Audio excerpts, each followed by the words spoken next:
Remember, big prizes if you can get the 100 miles.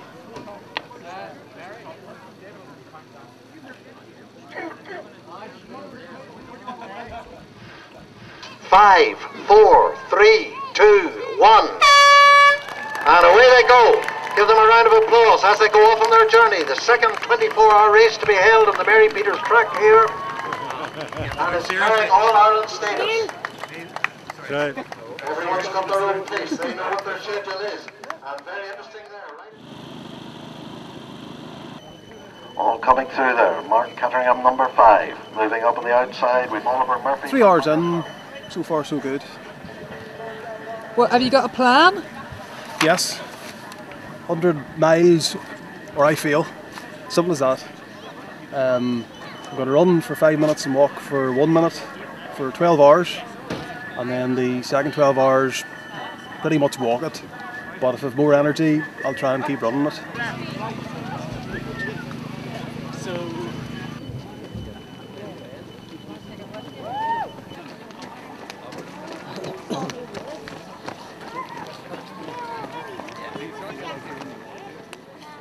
Getting ready for the night session. Basically I've got an extra thick long sleeve top on. I've also got underneath that, I've forgotten the name of it, I'm sorry.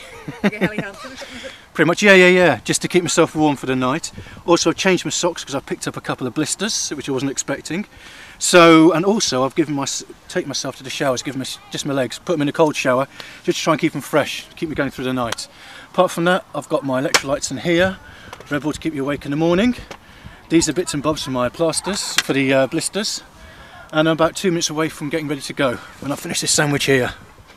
What's in your sandwich? Oh, peanut butter. And I've also made some with raspberry jam in as well. Round the cone. Everybody round the cone. 70 and 3. Sorry. Right, come round. This whole table is to feed one guy. Now you'll eat a third of it maybe, but you have to have everything just in case his taste or his palate wants something different. But I think we're covered here, definitely. So who are you supporting? It's John O'Regan. Well, actually, John O'Regan, who's just coming here now. There's the man. And sort of secondary help for Thomas Maguire and Indeed, and Eddie Gallen. Where are you videoing? It's couscous with sun-dried and peppers and tomatoes. It's really nice. And how's it all going for you? How are you finding it? No, not bad, thank you. I think it's early days yet, but yeah, I feel alright. Yeah? Is it all going to plan? Well, my plan is completely out the window. The plan changed after 2 minutes. But I'm just running how I feel now, so yeah. I'm Eddie Gallen's brother and I own a free pizza place in Belfast. So last year and this year I just decided to bring them up a few pizzas for encouragement for all the boys. Like it is now, I don't know how it'll end tough now. And how have you done anything like this before? I run 100k, but nothing like this now.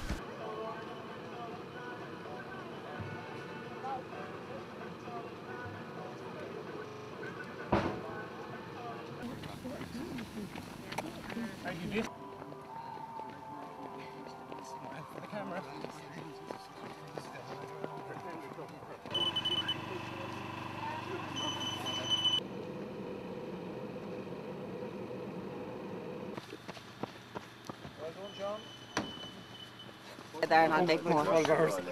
Enjoying garage. What is it? I have no idea. You know, we said we do 24 between us. Yeah. But not relay style, just both together? Yeah. And did you stay together the whole way around? Well, in the beginning we did, but then we noticed that each of us had his own pace. Yeah. So we prefer to be flexible about this. It's important to have your own pace, you know, because after a while you can get very tired. And you want to keep the flow, and Yeah. the flows can be different. If you've been walking for a little while, it can be hard to get running again. So a little bit of a loosen up can very often just make the difference between being able to start running again and getting back into a rhythm and a routine of, you know, running and walking. So So as somebody who's done it before, I take it nothing's new to you anyway? Oh, you know, every experience is different, you know, everybody's so different. He's only 21 years of age, he's our youngest member and he's doing really, really well. What are you feeling then, Gary? I think if I just stay on my feet and maybe walk in, I'm still good for maybe into the 90s. My target 100 miles, which is my target start. My target now would just be to finish and walk up the steps to crack my medal at the end.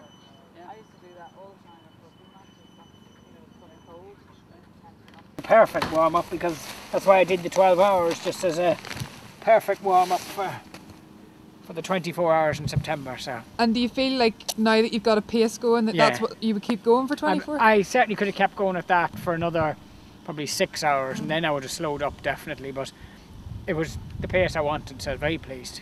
And look, great event. The support and everything was fabulous. Really enjoyed it. Far too hot. Now the sun's up? Yeah.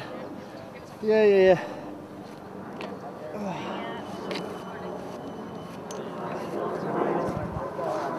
Well, possibly. It must be a bit of a relief to see the sun after a cold night. Yes, very much so. I really was struggling at 12 hours ago. On my hip flexor and it's just too far. It's a stupid idea. What's the furthest you've done before? 30 miles. So it's all new territory? Oh yeah. I've just gone past 70, so we're getting there. We're getting there. And do you feel it's all going to plan? No. That's all I want to be about peaked home. Is there a plan? There was a plan.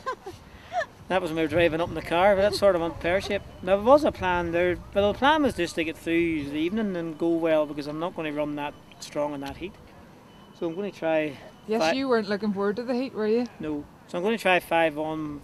It's the same theory, but 5 by a minute off, so it's just the same thing we have been doing, but just...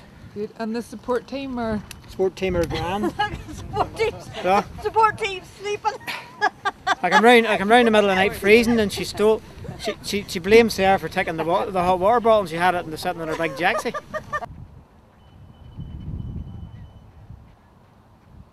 You know, what these people have gone through in the last 24 hours has just been remarkable. I mean, they've got sore legs, sore feet, blisters. They've gone through a night when it got very cold, and now they've got the heat of the next day. So they have suffered tremendously, and yet they're still here and they're still going. So it's quite a feat. And double the number of last year. Good to see. Yeah, nearly treble the number. Yes, we had to close it at 50. With concerns about the number of people we would have on the track, because we want everybody to be able to run freely around it.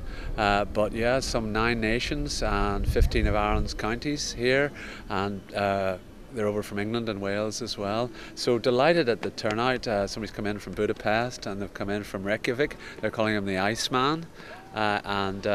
It's been very pleasing to see such a representation. During just 16 hours and 42 minutes gone, and he's through the 100 miles. Great going.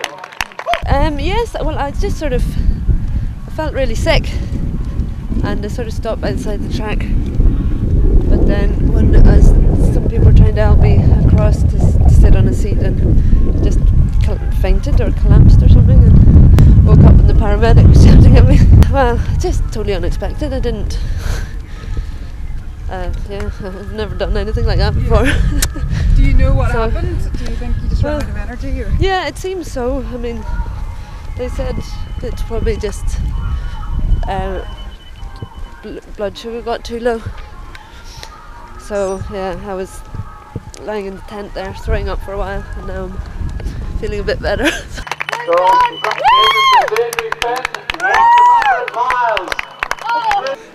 Yeah, I've seen people just friendly, getting on with it. People have been back here from last year and renewing old acquaintances. And the new people certainly have raised the level of the event to something a bit more competitive than last year's slightly social event. He turns 40 this year, and he's failed to learn to play the piano and can't afford a sports car. So here he is, Mark. Well done. And there's Kat, and Kat's taking the photographs, and there's Ellie getting a Connell and Thomas was going to get on, and there they go, the family shot. So very well done to Mark. Keeping up with the leaders here, look. I don't know how many times John.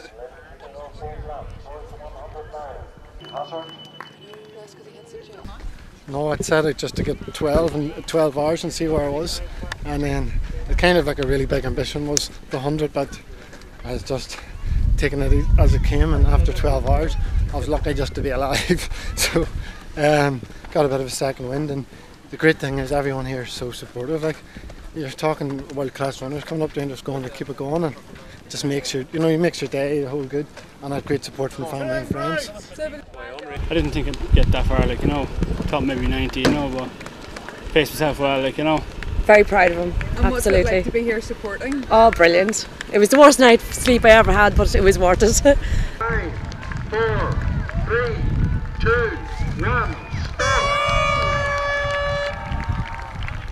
So stay where you are, athletes, until the officials come round to get your exact distance measured. How do you feel? Oh, I'm glad it's over. How far did you get done? Pardon me? What was your final mileage? Approximately 190k. Are you pleased with that? Yeah, okay, it depends on the circumstances. I got problem with the stomach. I never run on a track field like this before. Quite different, but we're always happy when it's over. So you're the winner of the women's and you got over the 100-mile mark. How do you feel? Wrecked. Totally wrecked. I'm just so relieved to have it all over with now, but it was fabulous. Really enjoyed it early on. I feel great. First of all, I think with being crowned the Irish national champion, that to me is a big deal. So yeah, I feel great. Delighted the race is over. There was some tough times during it. At times I was kind of doubting how well I was going to do, but it all worked out well in the end, and happy now. Pleased? Very. I didn't think I would get anywhere near 90, and I got 90 and a half, so And how would you sum up the whole event? it's not fit for television. Excuse me, never mind frigging him, what about the support crew? A sterling job. I have to say, it's not something, I'm glad I did it, but I would never do it again. But I would recommend it to people I don't like.